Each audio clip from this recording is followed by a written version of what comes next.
வணக்கம் உறவுகளே, எல்லாரும் அப்படி நல்ல சுகமா இருக்கிறீங்களா? நான் தான் கௌரி ஹாய்க்கிறேன். இந்த வீடியோவில் நாங்கள் இன்று பார்க்க போவது சுவையும் எளிதுமான முறையில் சமைக்கக்கூடிய காளான் குழம்பு செய்முறை. இந்த கறியுடன் சப்பாத்தி, பரோட்டா, தோசை, இடியப்பம் மற்றும் சாதத்துடன் சாப்பிட மிகவும் சுவையாக இருப்பார். மிகவும் ஆரோக்கியம் நிறைந்தது. இப்போ வாங்க செய்முறைக்குள் போகலாம். இந்த காளான் கறி சமைக்க எங்களுக்கு தேவையான பொருட்கள் என்ன என்று முதல்ல பார்ப்போம். நான் இப்போது 250 கிராம் காளான் எடுத்திருக்கிறேன். இந்த காளானை 3 தடவைகள் நன்றாக கழுவிக்கொள்ளுங்கோ. ஒவ்வொரு காளானையும் 2 துண்டுகளாக கட் பண்ணி எடுங்கோ. வெட்டும் போது உள்ளே ஏதாவது கெட்டுப்போய் இருக்கிறதா அல்லது பூச்சிப்புழு ஏதாவது இருக்கிறதா என்று பார்த்து கட் பண்ணி எடுக்க வேணும். இப்போது நான் கழுவி எடுத்துட்டேன். இனி கட் பண்ணி எடுக்க போகிறேன். இப்போ கட் பண்ணி எடுத்துட்டேன். இப்போ ஒரு சட்டி எடுத்து சூடாக்கி அதில் 1 டேபிள் ஸ்பூன் வெந்தயம் சேர்த்து லேசாக வறுத்து எடுக்கிறேன்.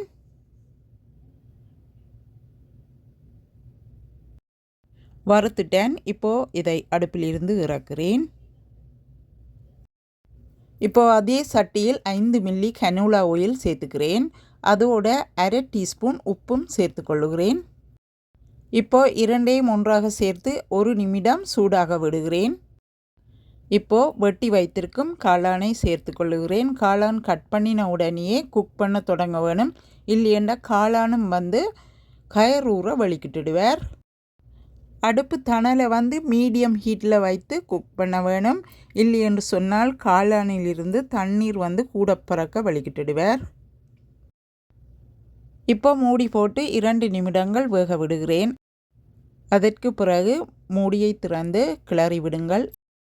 எல்லாமாக ஒரு 5 நிமிடம் எண்ணெயிலே வதங்க விட்டால் காணும். இப்போ காளானை சட்டியிலிருந்து இறக்கி எடுத்து ஒரு பாத்திரத்தில் போட்டு வைக்கிறேன்.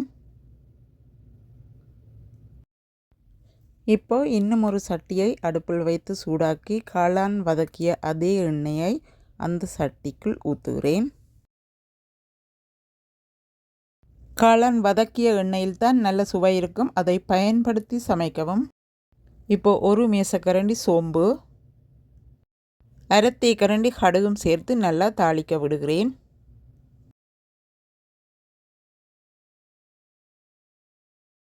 இப்போ கொஞ்சம் கறிவேப்பிலை சேர்த்து கொள்ளுகிறேன். இதை 1 நிமிடம் வதக்கி கொள்ளுகிறேன்.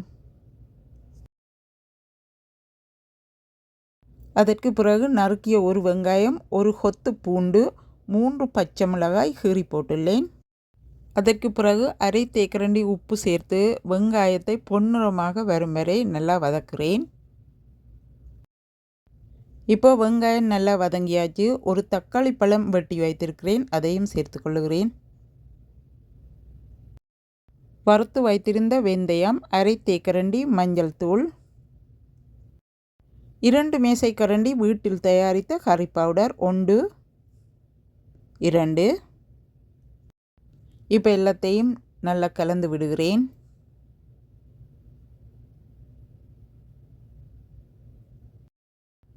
இனி மூடிட்டு 2 நிமிடம் வதங்க விடுகிறேன்.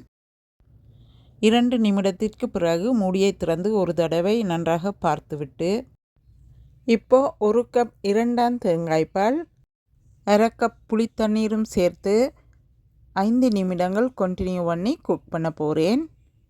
இப்போ மூடியால் மூடி விடுகிறேன். 5 நிமிடத்துக்கு பிறகு மூடியை திறந்து 1 தேக்கரண்டி உப்பு சேர்த்து கொள்ளுகிறேன். நல்லா கலந்து விடுகிறேன். பிறகு வதக்கி வைத்திருக்கிற காளானை சேர்த்து கொள்ளுகிறேன். அதற்கு பிறகு அரை கப் முதல் தேங்காய்பால் சேர்த்து கொள்ளுகிறேன். மறுபடியும் கரண்டியால் நல்லா கலந்து விடுகிறேன். இப்போ மூடியால் மூடிட்டு 5 நிமிடம் வேக விடுகிறேன். 5 நிமிடம் கழித்து இப்போது கறியை திறந்திருக்கிறேன். இப்போ பாருங்கள் கறி எப்படி இருக்கிறாருன்னு சொல்லி. கறி நன்றாக வந்திருக்கிறது. வீட்டில் அரைத்து சமைத்த கறி பவுடர் என்றபடியினால் மனம், நிறம், சுவை எல்லாமே அருமையாக உள்ளது. இப்போ பாருங்கள் டிஷ்ஷில் விடுறேன் எப்படி இருக்கிறாருண்டு. இந்த காளாங்கறி செய்முறை உங்களுக்கு பிடித்திருந்தால் நீங்களும் இதே மாதிரி சமைத்து பார்த்துட்டு எப்படி இருந்தது என்று கொமெண்ட்ஸிலே எனக்கு சொல்லுங்கள். வீடியோ பிடித்திருந்தால் ஒரு லைக் பண்ணுங்கள், உங்கள் நண்பர் கூட ஷேர் பண்ணிக்கொள்ளுங்க. இன்னமும் சப்ஸ்கிரைப் பண்ணாத நீர்கள் சப்ஸ்கிரைப் பண்ணி சப்போர்ட் பண்ணுங்கள். இந்த காளான் கறிக்காக புட்டு சமைத்திருக்கிறேன். முட்டையும் அவித்து வெஜிடேபிள் சலாட்டும் போட்டுள்ளேன். யூடியூப் சேனலாக இருந்தால் பெல் பட்டனையும் அமர்த்தி விடுங்கள். அப்போதான் என்னுடைய வீடியோஸ் உங்களுக்கு தொடர்ந்தும் வருவார். தொடர்ந்தும் என்னுடைய வீடியோஸ்களை பார்த்து ஆதரவு தந்து கொண்டிருக்கும் உறவுகள் அனைவருக்கும் என் மனமார்ந்த நன்றிகள். மீண்டும் இன்னும் ஒரு நல்ல ரெசிபியோடு உங்களை சந்திக்கிறேன். நன்றி, வணக்கம்.